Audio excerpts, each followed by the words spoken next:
안녕하십니까. 뉴스K 앵커 노지민입니다. 지난해 4월 데일리 뉴스로 출범했던 뉴스K가 주중에는 모바일 현장 리포트, 매주 금요일 이 시간에는 주간 종합 뉴스로 다시 찾아뵙게 됐습니다. 데일리 뉴스에서 미처 전해드리지 못한 이야기, 주류 언론이 외면하는 소식을 비롯해서 좀 더 깊은 호흡의 뉴스들로 인사드리겠습니다. 11월 첫째 주 뉴스K 잠시 후 시작합니다.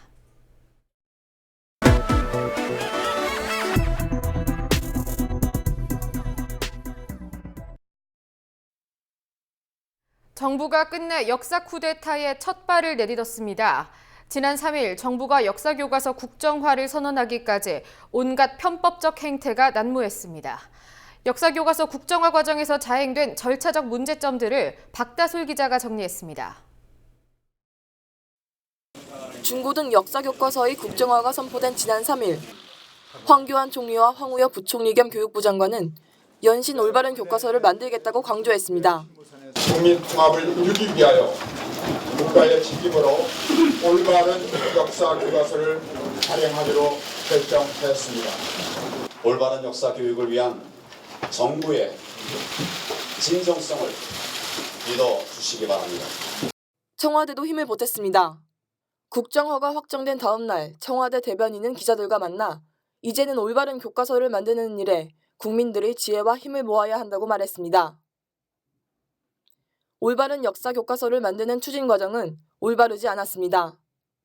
지난달 12일 역사 교과서 국정화를 행정 예고한 정부는 찬반 의견을 받겠다면서도 접수 통로를 제안했습니다. 홈페이지나 이메일 접수 방식으로 보통 받거든요. 근데 이번에는 이제 그런 방식조차 허용하지 않아서 팩스나 우편 접수로만 가능했는데 시간이 임박해서 우편 접수가 안 되는 분들은 보통 다 팩스로 이제 그날 마감하는 날 팩스로 많이 보내게 됐고. 사실상 유일한 의견 접수 통로였던 팩스마저 제대로 작동하지 않았습니다. 이제 나중에 알고 보니까 이제 팩스가 꺼져 있었다라는 거고, 그 행정절차법에 보면 행정예고와 관련해서 어쨌든 의견을 제출한 사람의 의견을 반영을 해서 정책을 결정을 해야 되고, 그 이제 의견을 어떻게 처리했는지 결과까지도 다 통보를 하도록 되어 있는데, 그 의견을 반영을 안 했다고 볼 수 있죠. 애초 5일 예정이던 확정고시 날짜는 이틀이나 앞당겨졌습니다. 의견을 검토할 시간이 충분하지 않았다는 비판이 제기됐지만 황 장관은 동의하지 않았습니다. 대개 그 의견이 한 12~13개의 유형으로 돼서 그 범위에서 더 이상 추가되는 게 없다라는 판단이 들고, 그거에 대한 검토, 또 어제 늦게 들어온 것은 오늘 새벽까지 우리 직원들이 다 맞추면은 이것은 조속히 매듭을 짓는 게 옳다라는 판단 하에서 교육부가 홈페이지에 게시한 의견 수렴 현황입니다. 국정화 찬성 건수가 반대보다 2배 넘게 많습니다. 하지만 인원수를 기준으로 살펴본 결과는 다릅니다. 반대 인원이 찬성보다 2배 이상 많습니다. 교육부가 동일한 의견을 한 건으로 처리하면서 정반대의 결과가 나왔습니다. 정부가 국정화를 기정사실화한 상태에서 국민 의견 수렴 절차마저 요식으로 진행한 것입니다. 예산의 편성과 집행 과정도 석연치 않습니다. 행정예고 바로 다음 날인 지난달 13일, 국무회의에서 국정화 교과서 추진용으로 44억 원의 예비비를 의결했습니다. 예비비는 자연재해 등 예측할 수 없는 시급한 일을 대비한 긴급 예산입니다. 그런 예비비가 국정교과서 편찬이 확정 고시되기도 전에 편성됐고 상당수는 광고를 하는 데 사용됐습니다. 새정치민주연합 배재정 의원실에 따르면 역사교과서 국정화를 광고하는 데 쓰인 예비비는 44억 가운데 26억, 절반이 넘습니다. 국정교과서는 편법 교과서입니다. 정상적으로 예산을 교부받는 대신에 재해나 써야 하는 예비비를 편법으로 교부받아서 홍보비에 쓰고 있는 중입니다. 예산 내역 전체도 공개를 거부하고 있습니다. 국정교과서를 만드는 과정 자체가 편법과 탈법의 연속이라 해도 과언이 아닙니다. 예산 관련 주무부처인 기획재정부는 예비비 사용 내역 공개를 거부하면서 전례가 없다는 이유를 들었습니다. 하지만 지난 6월 메르스 조기 종식을 위해 예비비 505억 원을 편성했을 당시 정부는 이 내역을 보도자료로 배포했습니다. 국회 입법조사처도 국회에 사용계획서를 제출하는 게 헌법 취지에 부합하다고 밝혔습니다. 이런 가운데 교과서 국정화 자체가 위헌이라는 주장도 나옵니다. 헌법은 교육의 자주성, 전문성, 정치적 중립성 등이 법에 의해 보장된다고 명시하고 있습니다. 국정교과서가 헌법에 보장된 기본권을 침해할 우려가 있다는 의미입니다. 교사들이 가지는 교육의 자주성, 전문성, 그리고 중립성이라는 그 요청에도 어긋나고요. 그리고 학생들의 입장에서도 교육을 받을 권리라든지 양심을 형성할 수 있는 자유라든지 이런 것들이 본질적으로 침해되는 그런 문제가 있죠. 교과서 국정화라는 것은 다양성을 토대로 하는 자유민주적 기본에서 우리 헌법의 가장 중요한 원칙이죠. 이 원칙을 정면에서 거부하는 그런 반체제적인 제도라고 하지 않을 수가 없습니다. 하지만 보수화된 헌재 재판관 구성을 고려할 때 헌법 소원에 실익이 없을 것이라는 지적도 있어 야권과 시민단체의 대응이 주목됩니다. 국민TV 뉴스 박다솔입니다. 정부의 역사교과서 국정화는 이미 시작됐습니다. 추진 과정에서 드러난 것 이상의 잡음이 앞으로도 예상됩니다. 조금 전에는 대표 집필진인 최몽룡 서울대 명예교수가 자진 사퇴했습니다. 취재기자와 좀 더 상세하게 알아보겠습니다. 박다솔 기자, 최 교수가 완전히 집필에서 손을 뗀 겁니까? 예, 그렇습니다. 교육부 측은 최몽룡 명예교수가 집필에 참여하지 않겠다는 뜻을 전해왔고 국사편찬위원회도 이를 수락했다고 밝혔습니다. 최 명예교수는 선사 분야의 대표 집필진으로 초빙됐었는데요. 국사편찬위가 집필진을 공개한 지난 4일 최 교수의 집으로 취재를 하러 온 기자를 성희롱했다는 보도가 나오면서 결국 자진 사퇴했습니다. 예, 그렇다면 현재까지 공개된 국정교과서 대표 집필진이 신영식 이화여대 명예교수 한 명뿐인가요? 예, 그렇습니다. 신영식 교수는 고대사의 집필진인데요. 예. 대표 집필진으로 참여하게 됩니다. 네, 신영식 명예교수가 어떤 평가를 받고 있는지도 잠깐 짚어보면 좋을 것 같습니다. 네, 신 교수의 지난 행보를 살펴볼 필요가 있습니다. 신 교수는 지난달 중순 정부 쪽에 국정화 찬성 의견을 전달한 원로 사학자 7명 중 1명입니다. 또 교학사 교과서가 친일 독재미화 논란에 휩싸였던 2013년에 이를 옹호하는 성명을 발표하는 데도 참여했습니다. 지난 수요일 국사편찬위의 기자회견에서는 기존 교과서가 여러 가지 문제가 있는 것 같다는 발언을 공개적으로 하기도 했습니다. 예, 신영식 명예교수 외에 또 다른 집필진은 얼마나 됩니까? 예, 국사편찬위가 지난 4일 홈페이지에 게시한 집필진 공모 내역을 근거로 지금까지 확정된 집필진 수를 유추할 수 있는데요. 공모 내역을 보면 교수, 연구원, 현장 교원을 대상으로 25명을 모집한다고 명시돼 있습니다. 정부가 역사교과서 국정화를 공식화한 게 지난달 12일입니다. 그러니까 한 달이 가까운 기간 동안 정부가 직접 섭외한 집필자는 10여 명에 불과했다는 의미입니다. 예, 방금 보신 화면, 지금 나오고 있는 화면처럼 11명, 불과 11명밖에 섭외되지 않았는데 지금 현재로서는 원래 일정대로 진행될 수 있을지도 좀 의문이에요.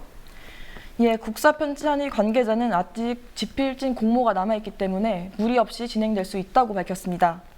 국사편찬위는 늦어도 이번 달 20일까지 36명 안팎의 규모로 집필진을 구성하고 이번 달 말부터 약 1년 동안 집필 작업을 진행할 계획입니다.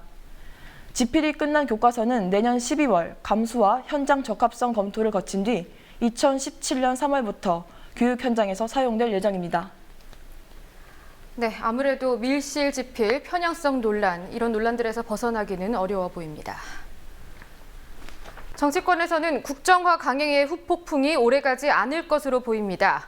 이른바 국민 불복종까지 요구했던 새정치민주연합은 5일간의 농성을 끝내고 다음 주 월요일부터 국회 일정에 복귀하기로 했습니다. 여당의 민생 프레임에 밀려서 투쟁 강도를 낮추고 또 노선을 둘러싼 당내 갈등 양상까지 되풀이될 조짐이 보입니다. 안은필 기자가 전합니다. 새정치민주연합이 농성 닷새 만에 국회 정상화를 선언했습니다. 새정치연합은 오늘 오후 국회 농성을 해제하고 다음 주 월요일부터 국회 일정을 정상화하겠다고 밝혔습니다. 정부의 한국사 교과서 국정화 확정고 시방쯤이 알려진 지난 2일 저녁 철야 농성에 돌입하며 강경한 대응을 보이던 새정치연합이 한발 물러선 모양새입니다. 내년도 예산 심의, 선거구 획정 문제 등 현안이 산적한 것은 사실이지만 새정치연합이 너무 쉽게 물러났다는 비판이 제기됩니다. 특히 새정치연합의 이러한 후퇴는 새누리당의 이른바 민생 프레임에 휘말린 것이라는 분석이 나옵니다. 정부가 중고등 한국사 교과서의 국정화를 확정고시한 이후 새누리당은 민생을 강조하고 나섰습니다.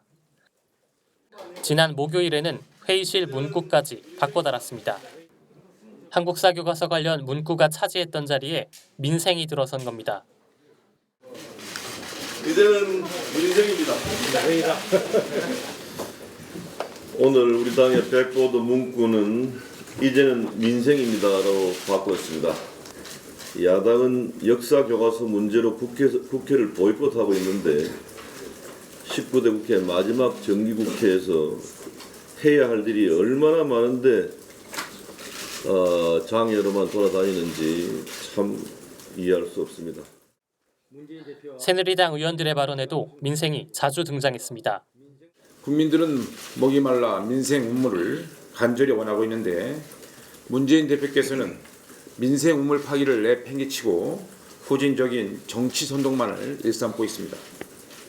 지금 가장 절박한 국민들의 지상 명령은 일자리를 창출하고 경제를 살리고 국회가 시급한 민생 법안을 처리하라는 것입니다. 새정치연합의 농성이 오래가지 않을 것이라는 분위기는 이미 감지됐습니다. 지난 4일 국정화는 전면 무효라고 강조했던 문재인 새정치연합 대표는 대국민 담화 하루 뒤인 5일 국정화 반대와 함께 민생도 살려야 한다고 강조했습니다. 우리 위기에 빠진 경제와 민생도 살려야 합니다. 역사 국정교과서 반드시 막아내는 것, 또 그와 함께 경제와 민생 살리는 것, 이 두 가지 중대한 과제를 우리가 어떻게 함께 병행해서 성공해낼 수 있을지, 그에 대해서도 많은 논의들이 필요하다고 봅니다. 민생을 먼저 내팽개친 것은 국정화 카드를 꺼내든 정부와 새누리당이라는 전제가 달렸지만 국회 일정 중단으로 인한 역풍을 우려하는 모양새였습니다. 또한 지난 12.8 재보궐선거 패배와 관련해 당내 비주류의 공세가 다시 시작될 조짐을 보인 것도 국회 복귀의 한 이유로 보입니다. 한편 새정치연합은 오늘 저녁 한국사 교과서 국정화 저지를 위한 두 번째 장외 집회를 진행합니다. 국민TV 뉴스 안은필입니다.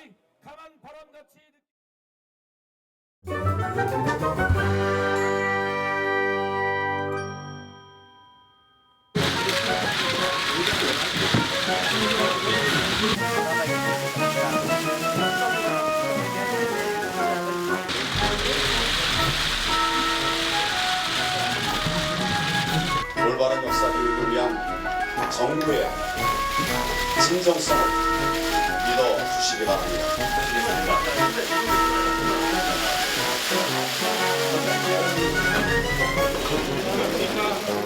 네, 지금까지 청관입니다. 총리가 이례적으로 별도 자료까지 나와서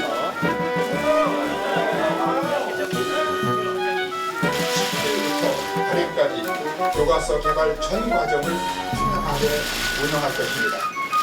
네, 지금부터 기자님들의 질문을 드리겠습니다. 네, 지금까지 홍규환 국무총리의 대국민 담화와 황운여 교육부 장관의 설명에 헌법 가치와는 구체적인 실무적인 것을 치부한 이하 우리 실무장님께서 상세하게 말씀드리겠습니다.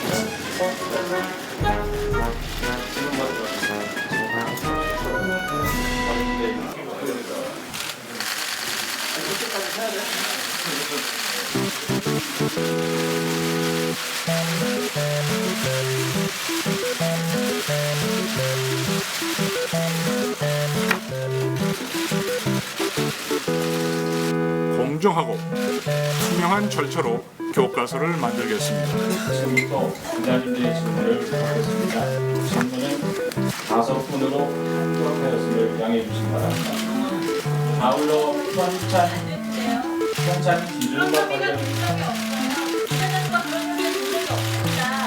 기준과 관련된 내용은 현장 기준이 확정되는 11월 말에 별도로 브리핑할 예정이니 이에 대한 질문은 다음 브리핑 때 해주시기 바랍니다. 일정한 시간이 되면 다 공개를 그런 걸 공개하는 의미가 없죠. 원고가 끝날 때까지는 부분들을 하나하나 해야 될 필요가 있습니다. 아니 그건 여기서는 이번에 좀 해주지 말아주세요. 아니 우선은 저하고 하시고 글쎄 그러니까 아까 얘기를 했죠 아까 그건 이 다음에 나중에 다 공개가 됩니다. 일정한 시간이 되면 다 공개가 됩니다. 지금 나오신 분들은 어떤 면에서 균형적인지 중간에 다 나오기 시작됩니다. 다시 없다고 하는 분들이 더안 하시니까 이렇게 말씀드리는 아직 결정이 안 되는 그런 건가요? 궁금하지 않으면 여기가 내려가십니까?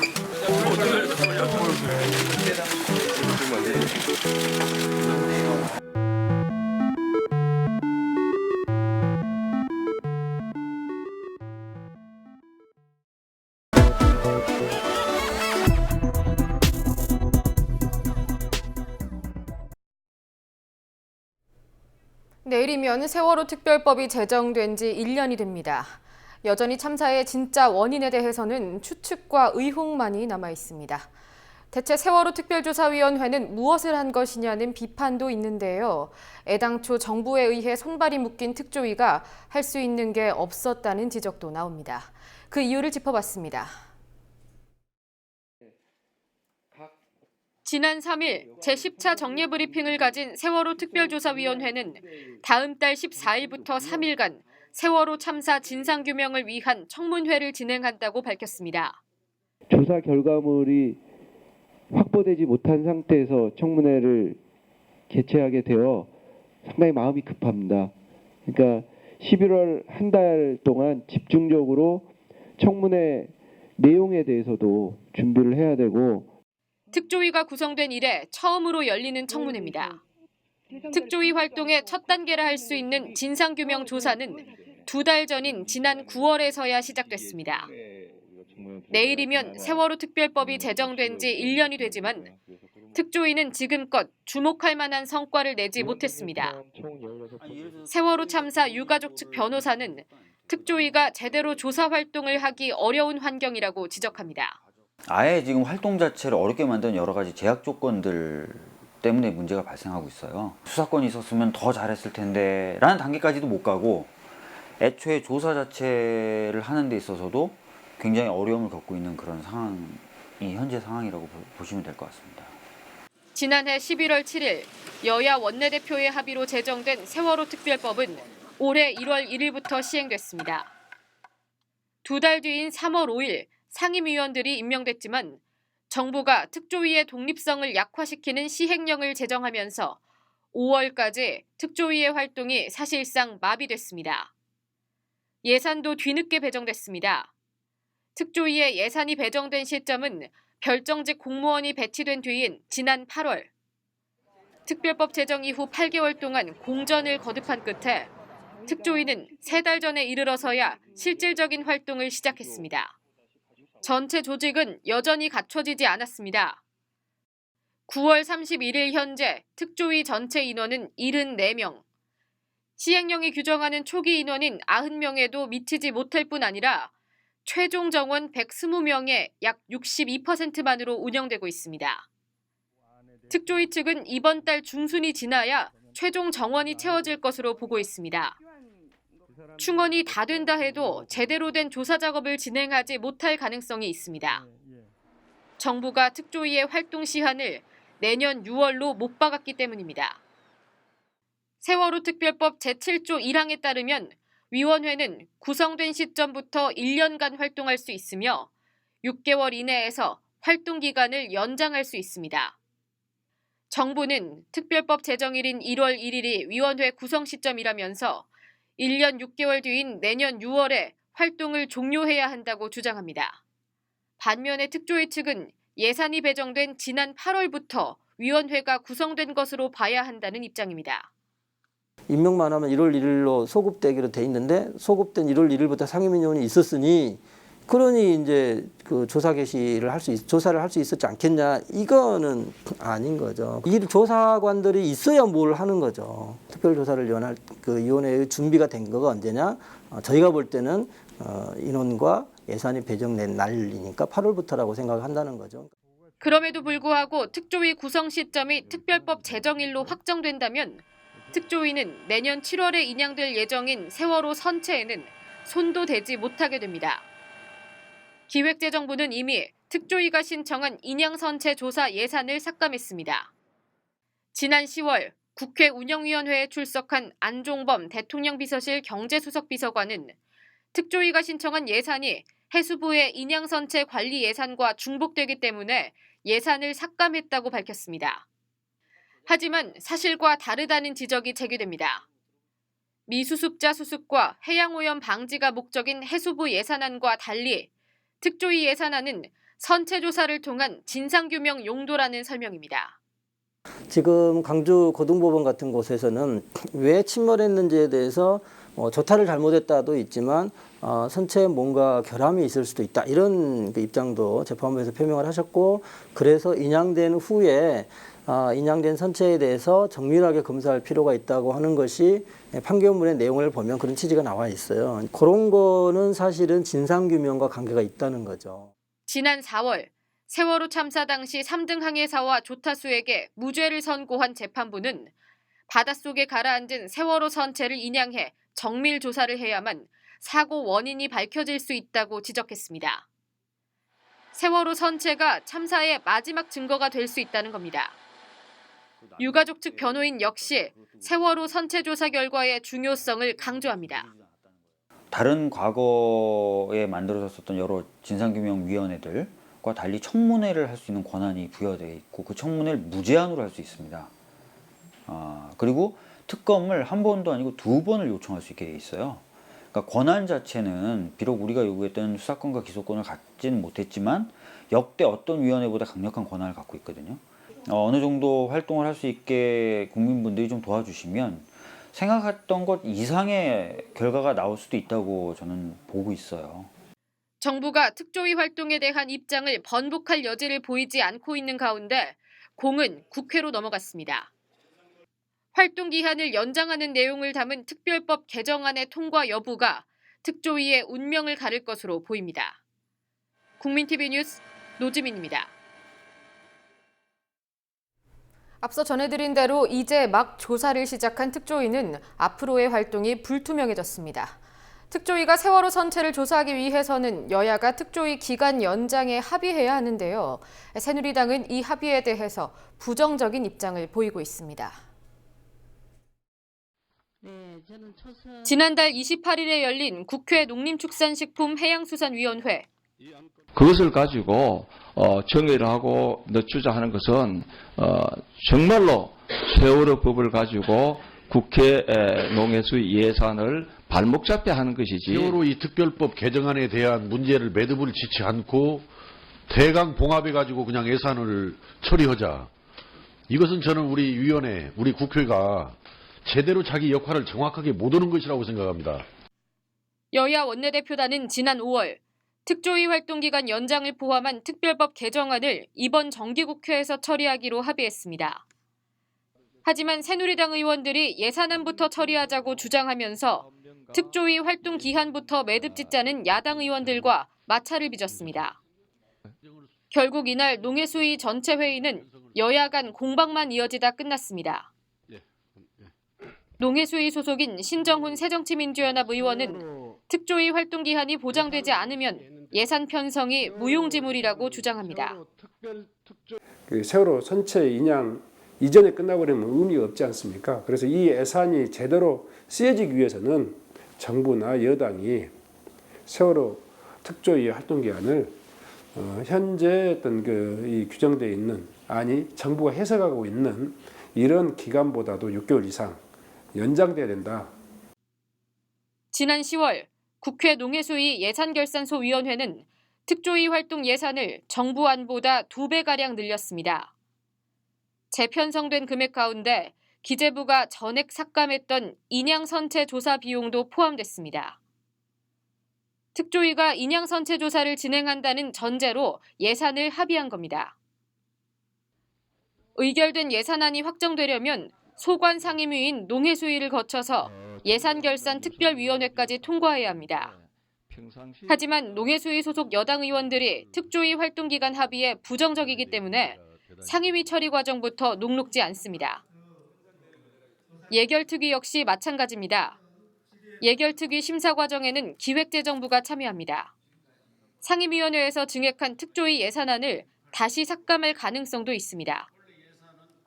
이런 가운데 일부 보수 언론은 특조위 위원들의 급여를 부각하면서 특조위 흠집 내기에 나섰습니다. 국민TV 뉴스 노지민입니다.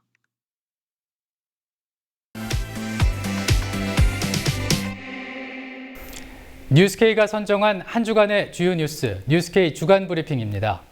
저는 진행을 맡은 아나운서 정승조입니다. 11월 첫째 주 뉴스K 주간 브리핑 시작합니다.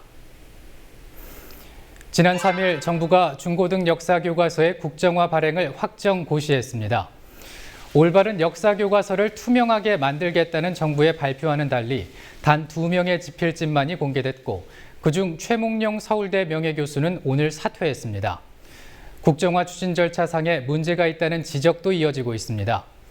역사학계는 물론 시민단체, 청소년들까지 강하게 반대하고 있지만 정부 여당은 민생을 외치며 국정화 문제에서 발을 빼고 있고 야당은 오늘로 장외투쟁을 중단하기로 결정했습니다. 한편에선 국정화 반대 시국선언의 참가자들에 대한 징계 가능성이 높아지고 있습니다. 국가기관 통신사인 연합뉴스, 공영방송 KBS, 보도 전문 채널 YTN은 시국선언 참여 직원들의 징계를 시사했고 교육부는 전교조 전임자들에 대한 징계에 착수했습니다. 박근혜 정부 들어 진행된 첫 한일 정상회담이 지난 2일로 마무리됐습니다. 회담은 원래 예정됐던 시간을 훌쩍 넘겨 100분간 진행됐습니다. 이번 회담의 최대 관심사는 단연 위안부 문제였습니다. 회담 이후 청와대는 위안부 문제 타결 협의에 속도를 내기로 했다고 밝혔습니다. 하지만 시기나 내용 등 구체적인 내용은 빠져 있었습니다. 또 일본으로 돌아간 아베 총리가 위안부 문제는 한일 협정으로 종료됐다는 기존 입장을 재확인했습니다. 위안부 문제의 연내 해결은 불가능하다는 분석이 나옵니다. 검찰이 아동 청소년이 등장하는 음란물 유포를 제대로 막지 않았다는 혐의로 이석우 전 카카오 대표를 기소했습니다. 이런 혐의로 온라인 서비스 제공업체의 대표가 기소가 된 것은 이번이 처음인데요. 카카오그룹이나 네이버 밴드와 같은 폐쇄형 서비스에서 서비스 제공업체가 내용을 직접 모니터링하는 데 한계가 있기 때문에 논란이 일고 있습니다. 명확한 가이드라인 없이 사용자들이 올린 내용을 직접 모니터링할 경우 사생활을 침해할 가능성이 높기 때문입니다. 이 때문에 일각에서는 카카오가 검찰의 감청 영장에 협조하지 않은 데에 대한 보복 수사라는 지적이 나오고 있습니다. 정부가 한국형 전투기 사업을 추진해야 한다는 근거로 제시했던 전투기 개발 핵심 기술 확보율이 왜곡 과장됐다는 지적이 나왔습니다. 정의당 국방개혁기획단은 지난 2일 한국형 전투기 사업 1차 진상조사 발표 기자회견을 열고 전투기 개발 기술 90%를 확보했다는 국방부의 주장은 왜곡 과장돼 있다고 지적했습니다.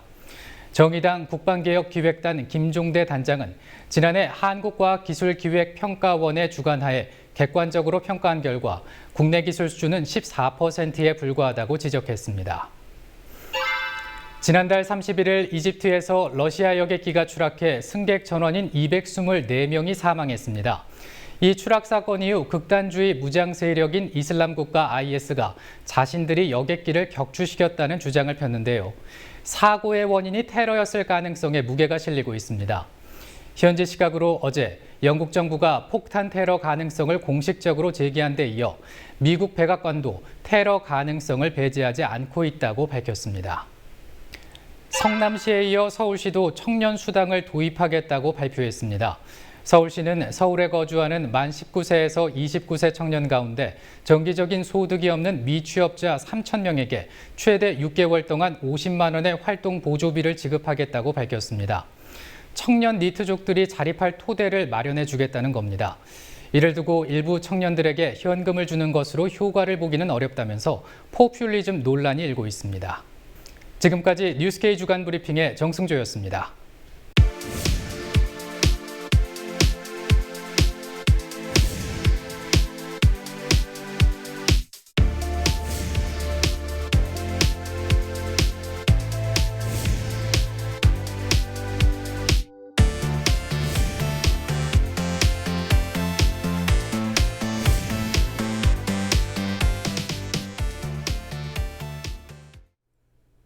역사교과서 국정화가 강행된 지난 3일 언론의 다양성도 통제되기 시작했습니다. 5인 미만 언론사의 등록을 취소하는 신문법 시행령 개정안이 시행되면서 인터넷 언론사의 85%가 사라질 위기에 놓였습니다. 한국 최초의 대한인터넷 언론으로 출범한 뒤 지난 16년간 노동자들의 목소리를 전해온 참세상 역시 등록 취소 대상에 포함됐습니다. 유지연 PD가 참세상 홍성만 편집장을 만나봤습니다.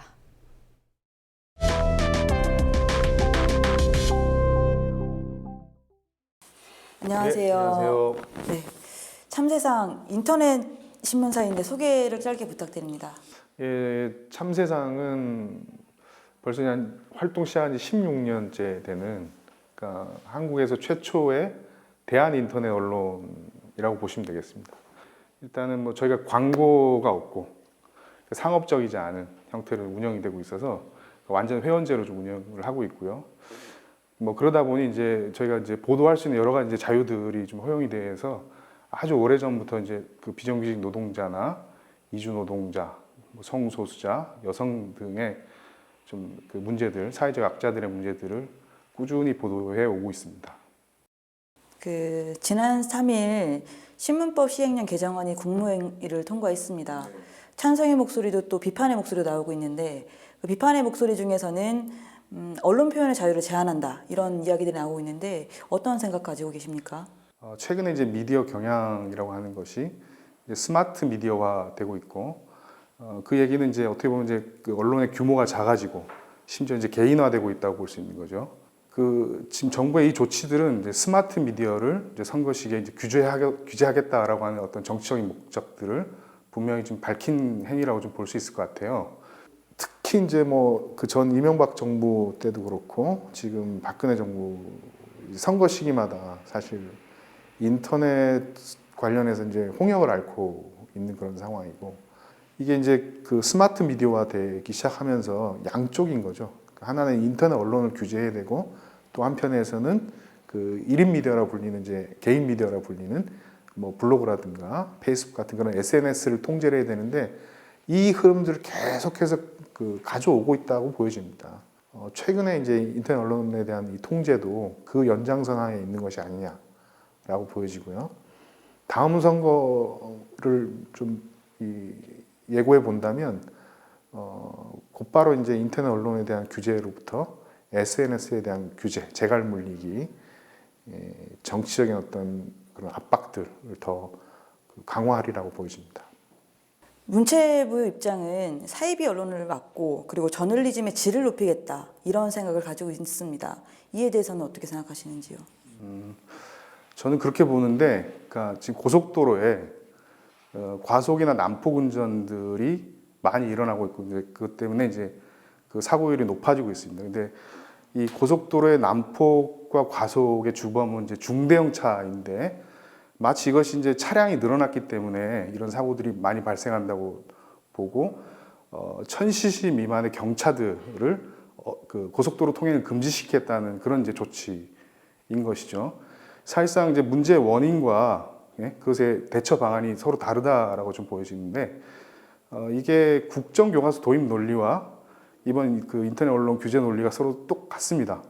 서로 관계가 없다는 거죠. 근데 사실 인터넷 매체가 언론이 이제 매년 해마다 이제 굉장히 기하급수적으로 증가하는 건 사실입니다. 그리고 그에 따라서 무작위로 보도를 쏟아내는 어뷰징 기사들, 소위 어뷰징 기사들이 많이 늘어나고 있는 것도 사실이고요. 그래서 인터넷 뉴스가 혼탁해졌다. 이런 비판 지점들도 분명히 있거든요.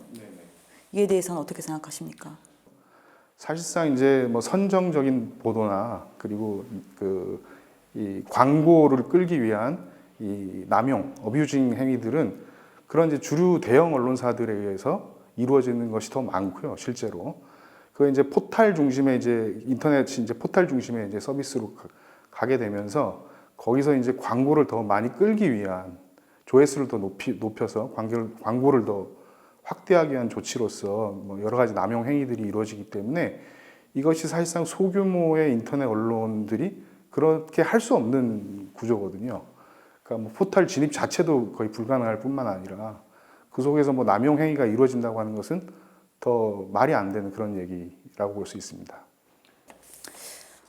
좀 신뢰되는 질문인데요. 지금 참새상은 상시 고용 인원이 얼마나 됩니까? 이건 영업 비밀인데 저희가 지금 그 4대 보험 지급하고 있는 인원은 이제 4명입니다. 그러니까 현행 이제 이번에 이제 고시된 그 내용에 따르면 저희도 1년 뒤에는 이제 폐간이 될 수밖에 없는 그런 상황에 놓여 있는 거죠. 지금 참새상처럼 상시 고용 인력이 5명 이하인 언론들이 많은 상황인가요? 저희도 소속돼 있습니다만 인터넷 기자협회에 따르면은 85% 정도의 언론들이 지금 5인 미만, 3인 미만 이렇게 알려져 있고요. 그래서 상당수의 언론들이 아마 지금 현재의 이 통과된 내용대로 이렇게 규제가 될 경우에는 거의 다 폐간 조치가 되지 않을까 하는 그런 우려들을 현실적으로 하고 있습니다. 의문이지만 말씀드려보겠습니다. 왜 이렇게 힘든 상황에서 보도를 하는 것이 필요한가요? 그거는 가장 크게는 기존의 미디어들이 보도하지 않은 지점들이 존재했던 것이죠. 노동자들의 이제 목소리라든가 우리 사회 여러 가지 다양한 목소리들이 있는데 큰 매체들, 주류 미디어들 같은 경우에는 정말 힘 있는 사람들의 목소리를 중심으로 보도할 수밖에 없는 그런 구조. 광고라든가 재정 문제가 같이 또 걸려 있는 그런 상황이고요. 좀 그런 것에서부터 좀 자유로울 수 있는 그런 언론 매체들이 오히려 이제 우리 사회의 다양한 목소리들을 그대로 좀 반영할 수 있기 때문에 그런 미디어들의 어떤 역할과 존재가 지금 수십 년 동안 이어져 왔다고 좀 생각이 좀 들어요. 그런 매체들이 존재해야 우리 사회의 어떤 다양성들이 더 풍부해지고 그리고 이 사회적인 어떤 여러 목소리들이 묻혀서 보이지 않고 들리지 않는 것들이 사실 이제 사회 밖으로 나와서 알려질 수 있는 그런 계기가 된다고 생각이 좀 듭니다.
역사교과서는 독재의 시작입니다.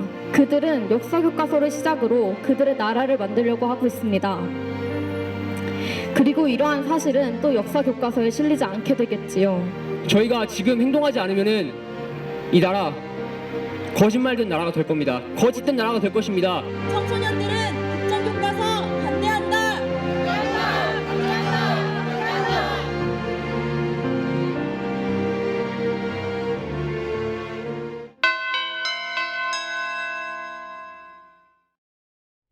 역사교과서 국정화에 대한 국민 여론은 압도적인 반대였습니다. 이른바 애국보수를 자처하는 일부 국민을 제외하면 말입니다. 애국이라는 단어가 일부 세력의 전유물처럼 되어버린 사례를 보면서 얼마 전 한국을 방문한 하토야마 유키오 전 일본 총리의 말을 곱씹게 됩니다. 진정한 애국심은 과거의 역사적 사실을 직시하고 잘못에 대해 사죄하는 용기를 가지는 것이 아닐까. 눈부신 발전, 국민의 자존심과 민족적 긍지만을 강조하며 과거를 직시하고 사죄할 수 있는 용기를 지운다면 올바른 역사는 쓰여질 수 없습니다. 오랜만에 인사드린 뉴스K 어떻게 보셨는지요? 뉴스K 취재진은 앞으로 조합원 여러분의 제보를 깊이 있게 살펴보려 합니다. 국민TV 홈페이지에 있는 제보 게시판을 통해서 여러분의 소중한 이야기를 기다리겠습니다. 시청해주셔서 고맙습니다. 다음 주에 뵙겠습니다.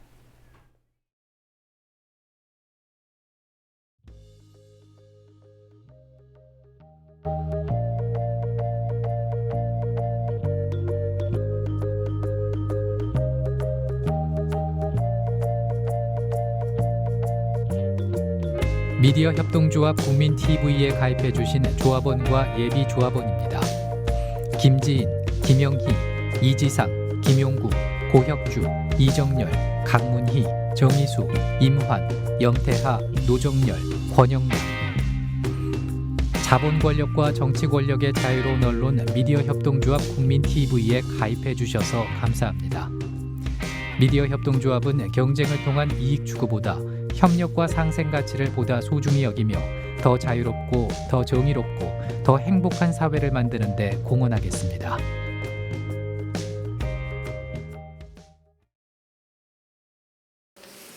가볼게요. 네.